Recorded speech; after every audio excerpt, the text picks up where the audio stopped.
Cognitive dissonance emotional डिसोनरशिप इसके video के तीसरे अध्याय के साथ आपके समक्ष प्रस्तुत हुआ हूं। मकसद केवल इतना ही है कि यदि आने वाले दिनों पे मेरे बच्चे या जनरेशंस के कोई भी बच्चे इस डिप्रेशन के शिकार में हो, किसी न किसी कारणवश ये सो कॉल्ड दुनिया उसे उस मेंटल कंडीशन से बाहर ना निकाल पाए जहां पे वो डिप्रेस हो, तो मेरे लिखे गए किताब या इस तरह के वीडियो उनके जीवन पे कार्यवान सिद्ध होंगे। मकसद बस इतना ही है। खैर, आज के इस वीडियो में कुछ रिसर्च मैं आपको बताऊंगा और इसमें खासकर शिवजी और मां सती की कहानी भी प्रस्तुत है और सावित्री और सत्यवान की चरित्र से जो सीख हमें प्राप्त होगा वो अनिवार्य है। और जिस कहानी ने मुझे सबसे ज्यादा प्रेरित किया है वो है नोरा हेल्मर की कहानी। यानी कि एक ऐसी लड़की की कहानी, एक नाटक है, पर उसके बावजूद भी वो किस तरह से दुनिया से लड़ती है, किस तरह से अंत में जाके उसे समझ में आता है कि सो कॉल्ड बेस्ट होना भी प्रॉब्लम्स हो सकता है। और तमाम लेखकों के ऐसे कई रिसर्च के और ऐसे चिकित्सक के रिसर्च को भी दर्शाऊंगा। इसलिए वीडियो के अंत तक बने रहे, क्योंकि ये जानना जरूरी है कि आपकी मनस्थिति पे चल रही इस डिप्रेशन में प्रॉब्लम्स क्या है। और खासकर बात एक स्त्री के चरित्र का, स्त्री की मनस्थिति का हो रहा है जो मायके से लेके ससुराल तक के बीच की कश्मकश में ताउम्र रहती है। उसे उस प्रॉब्लम से बाहर निकलना इस वीडियो का दूसरा मकसद भी है मेरा। खैर, आइए शुरू करते हैं। सबसे पहले कहानी शिवजी और मां सती की। वास्तविकता में ये कहानी प्रेम को दर्शाता है। कहते हैं कि शिवजी और मां सती के प्रेम यहां से शुरू होता है, पर अंत सबको पता है। यानी कि अंत में शिवजी अपने कैरेक्टर को नहीं छोड़ पाते हैं और मां सती इस डिप्रेशन में खुद को ही बलिदान कर बैठती है, यानी कि खुद का आत्मदाह करती है। वो जल के खुद के शरीर को भस्म कर देती है। प्रजापति दक्ष, उसके पिता के मेंटल कंडीशंस, कभी ये समझ ही नहीं पाया उस वक्त कि मेरे बेटी के जहन पे ये कॉग्निटिव डिसोनेंस भर रही है। किस तरह से ये डिसोनेंस, ये डिसऑर्डर उसके जहन पे है, मुझे यहाँ पे बदलना है। ये सोच ना उस वक्त शिवजी के मनस्थिति पे आए ना प्रजापति के। और उस वक्त कल्चर इतना स्ट्रॉन्ग था कि कोई ये समझ ही नहीं सका कि ऐसा भी हो सकता है। पर आज हालात कुछ और है। इसलिए मेरा आपसे गुजारिश है कि इस कहानी में मेरे शब्दों को थोड़ा विरोधाभास ना समझे। मैं किसी धर्म की अवहेलना नहीं कर रहा हूं, लेकिन उससे जो सीख है, जो परिवर्तन डिफरेंट हो सकते थे, उसका भाग ही इस कहानी में प्रस्तुत है। यानी कि यदि एक पल के लिए मां सती ये सोच लेती कि ये सफर जो मायके से ससुराल के है वो मुझे नहीं करना है, उस चीज से बाहर निकलने का है। कल्चर में इतने डूबना नहीं है, परंपरा में इतना डूबना नहीं है कि मैं टेंशन में अपने जीवन को ही नष्ट कर दूं। इस तरह की सोच कभी उसने नहीं सोचा। पर उस वक्त यदि शिव जी भी अपने शिव रूप को शंकर में लाने से पहले जो वो उसके जो कैरेक्टर्स हुआ करते थे, उस कैरेक्टर को थोड़ा बदल देते थे, अपने स्वरूप को बदल लेते थे, जाके समझाते थे प्रजापति को या सती को कि मैं चेंज हो सकता हूं, तो ये कहानी वैसा नहीं होता था जैसा हुआ। कहने का मतलब यही है कि एक लड़की जब तक ये मान ना ले कि परंपरा भी मेरे लिए प्रॉब्लम्स हो सकते हैं, मेरे खुद के सोच, अपब्रिंगिंग जो बचपन से मुझे मिला है, ये सोच भी मेरा नुकसान कर सकती है, तब तक लड़की डिप्रेशन में रहती है। और एक मर्द ससुर या ससुराल वाले, घर वाले शिवजी की मेंटेलिटी की तरह, प्रजापति की मेंटेलिटी की तरह ना बदले, एकदम पकड़ के रखे कि you have to follow the cultures. इस तरह की भावनाएं मन पे लाए, परंपराओं के नाम पे लड़की को किसी कारणवश घर में so called wife, so called mom या सो कॉल्ड बहू बना दे, तो लड़की डिप्रेशन पे जाएगी ही जाएगी। अब कहानी का दूसरा पहलू, यानी सावित्री और सत्यवान की कहानी। ये कहानी में मुझे इतना झंझोरा है कि ये कहानी जब मैं आपको सुना रहा हूं तो मुझे ऐसा लग रहा है कि उस वक्त उन्होंने ऐसा क्यों नहीं सोचा। खैर, जो भी है, केवल अच्छाई दिखाए जाते हैं कहानी में, इसलिए हम उस अच्छाई के पीछे दीवाना हो जाते हैं। पर उसके पीछे का नया रूप आज आपको प्राप्त हुआ। सावित्री और सत्यवान की कहानी में सावित्री को ऐसा कैरेक्टर दिखाया गया है, यानी कि वाइफ हो तो ऐसा, वाइफ हो तो सावित्री जैसा। यानी कि एक बेचारी लड़की जो हर कार्य करती है और कल्चर को भी बदलने की प्रयास करती है, विज्ञान साइंस को बदलती है। कहने का अर्थ है कि यमराज से लड़ती है। अपने पति सत्यवान के प्राण को बचाने के लिए वो यमराज से लड़ती है। कितना अच्छा कहानी है। सबको ऐसा लगता है कि काश मेरा वाइफ ऐसा होता, पर किसी एंगल में, मनस्थिति की किसी अंतराल में इस तरह की कहानी केवल लड़कियों के दिमाग में कॉग्निटिव डिसोनेंस उत्पन्न करते हैं। क्यों? क्योंकि लड़की खुद को बेचारी की तरह सोचने लगती है। उस कैरेक्टर में सावित्री को केवल एक बेचारी दिखाया गया है। एटलीस्ट ये ऐसा मेरा मानना है। केवल वो बेचारी ही दिखाया गया है। वो सब कुछ झेल रही है, यानी कि सब कुछ कर रही है, अपने पति के लिए परंपराओं को छोड़ रही है, सारे सैक्रिफाइसेस कर रही है, वो तकलीफ ले रही है, दुख दर्द ले रही है। कितना अच्छा कहानी है यदि प्यार के एंगल से, दस्तान या लव जैसे अट्रैक्शन के आधार से सोचा जाए तो। लेकिन क्या ऐसा अभी हो सकता है? क्या ये पॉसिबल है कि कोई मर जाए और उसका प्राण हम यमराज से छीन के लाए? ये बेवकूफी जैसा कभी कभी सोचने में लगता है, पर ये कहानियां थे उस वक्त की, तो हम सुन लेते हैं, एक्सेप्ट कर लेते हैं। पर वास्तविकता में ये सिर्फ लड़कियों के मेंटलिटी पे भरने वाले कॉग्निटिव डिसोनेंस है। क्योंकि उसके बाद के जो खुद को बेचारी समझते वाले कैरेक्टर, जो डेवलप अपब्रिंगिंग लड़कियों की मनस्थिति पे हो गया है, उससे लड़की लोग प्रेरित होती है। इनडिफरेंट डिमोटिवेशंस उसे बोलते हैं, जहां पे उसको पता ही नहीं है कि मैं मोटिवेट हो भी रहा हूं या कुछ गलत कर रहा हूं। और इसने लड़का लोगों के दिमाग तो और भी खराब करके रखा है। क्योंकि एक मर्द, एक हस्बैंड ये सोचता है कि वाइफ हो तो सावित्री जैसी मेरे लिए सब कुछ करे। कितना बेवकूफी वाला सोच है। खैर, ये कहानियां थे और उस आधार से यदि आपको समझ में आ रहा होगा मेरी बातें, तो आप उससे रिलेट कर सकते हैं कि एक लड़की जब खुद को बेचारी मान लेती है तो ये कॉग्निटिव डिसोनेंस उसके मनस्थिति पे छाने लगती है।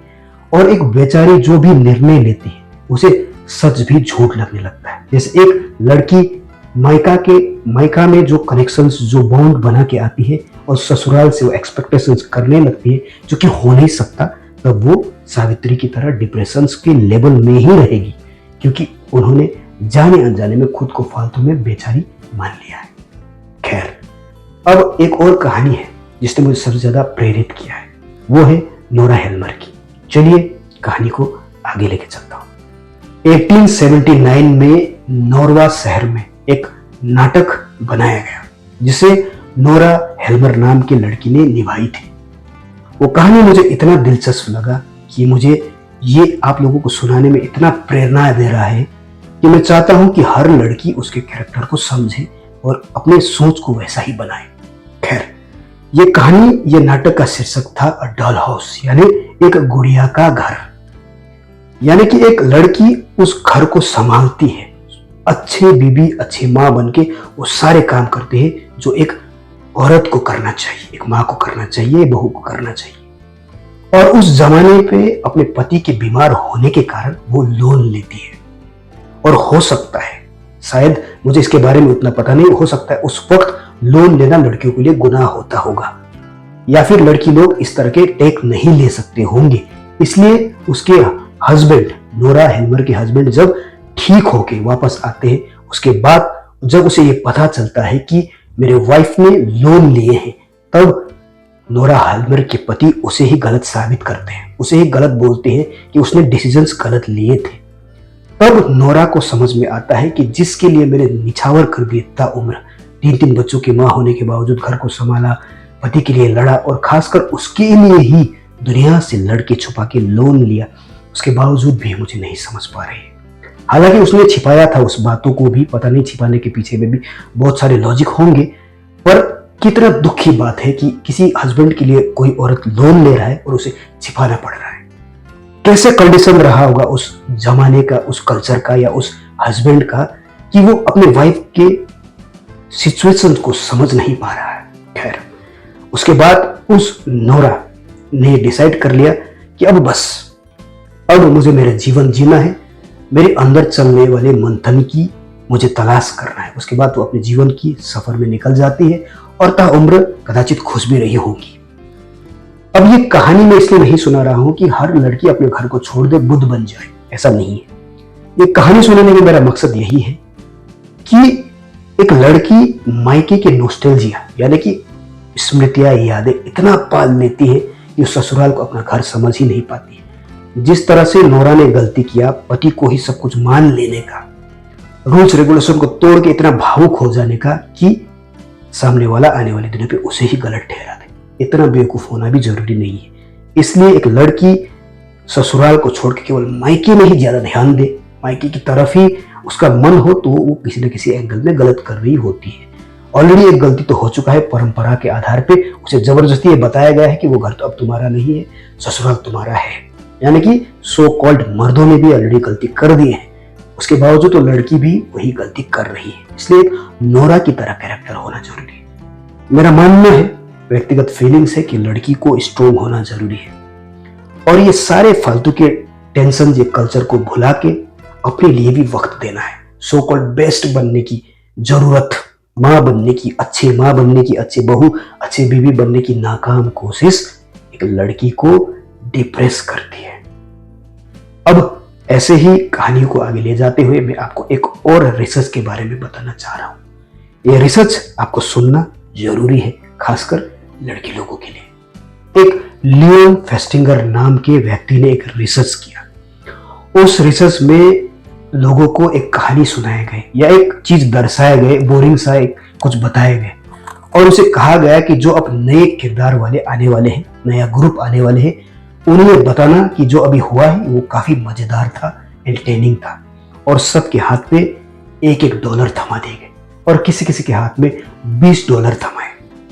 और रिसर्च में बात में ये सामने आता है कि जिसने केवल $1 लेके झूठ बोले, अर्थात उसने कहा था कि वो बोरिंग सा प्रोग्राम बेस्ट था, एंटरटेनिंग था, उसे काफी बुरा लग रहा था, उसे ये इमोशनल डिसऑनरशिप के क्वालिटी खाए जा रहा था। यानी कि अपने मन को पता होने के बावजूद भी किसी किसी चीज को लेके झूठ बोल देना, अपने कैरेक्टर से कुछ हट के बता देना, जैसे उसने किया था $1 को लेके।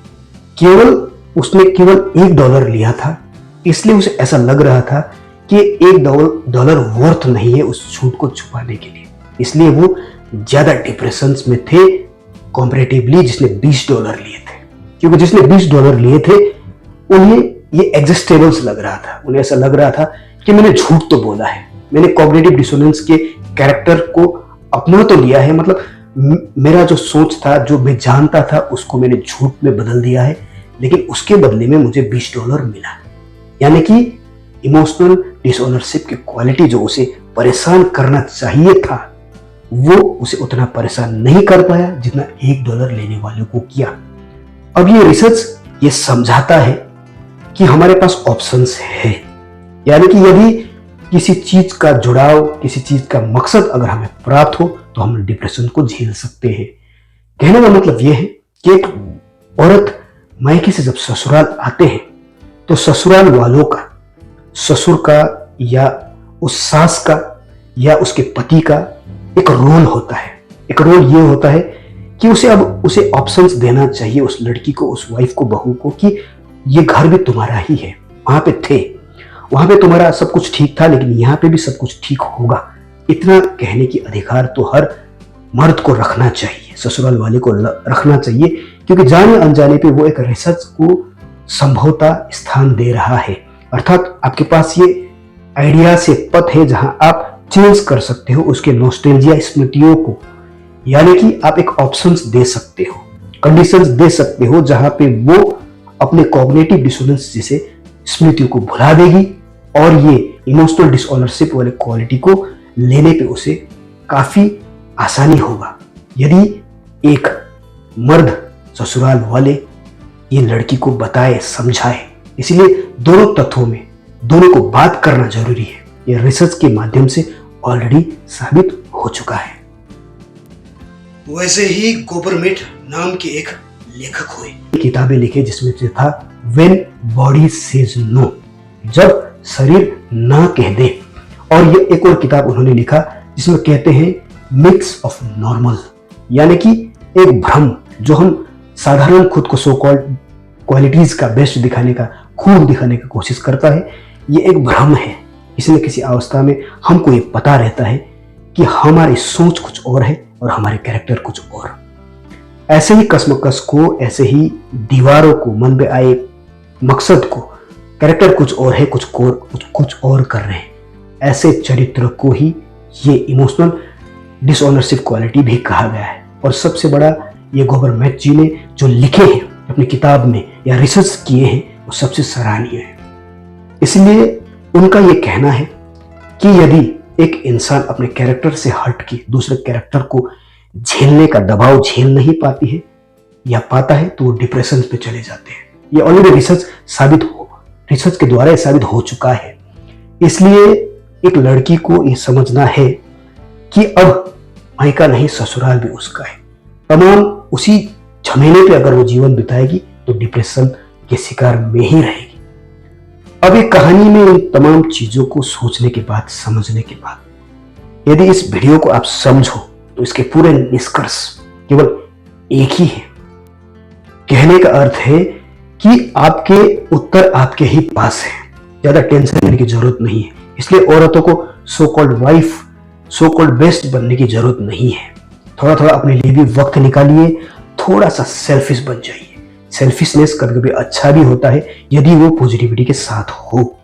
इसलिए मेरा कहना यह है कि एक औरतों को थोड़ा सा खुद के लिए वक्त देना जरूरी है। और खासकर ऐसे सिचुएशंस में जब वो पहली बार विवाहित होकर आया है, तो उसे और ज्यादा स्ट्रगल करने की जरूरत होता है अपनी ही मनस्थिति के साथ में, क्योंकि अपना सोच भी कदाचित कभी कभी डिप्रेशन के लेवल हो सकते हैं। आप फालतू के वीडियो तो देखते ही हो, कॉमेडीज के या फालतू के ब्लॉग्स के या ऐसे ही अनेकों वीडियोस आजकल रील्स लोग देखते हैं। पर ऐसे साइकोलॉजी के वीडियो को देखने के लिए थोड़ा सा वक्त चाहिए, इसलिए मेरा वीडियो थोड़ा लंबा हो जाता है। खैर, अब इसके अंत तक मैंने आपको सब कुछ बता दिया है कि कैसे एक मनस्थिति, अपने ही मनस्थिति का प्रॉब्लम्स हो सकते हैं। एक लड़की की सोच खुद के कल्चर और हमारे दिए गए शब्द उसके जीवन पे प्रभाव ला सकता है। कहाँ मर्द को सही करना है, कहाँ औरत को किस तरह से सोचना है, ये वीडियो में मैंने सारे आपको बता दिए हैं। अब ये बीमारी, ये कंडीशंस यानी कि कॉग्निटिव डिसोनेंस, इमोशनल डिसऑनरशिप जैसी क्वालिटीज को आप लाना चाहते हो, बेवकूफ बन के, हमेशा टेंशन में रह के या खुद के लिए सोच के थोड़ा उन्मुक्त होके, कल्चर के पिंजरे से बाहर आके सोचना आपके हाथ पे है और निवारण भी आपके ही हाथ में है।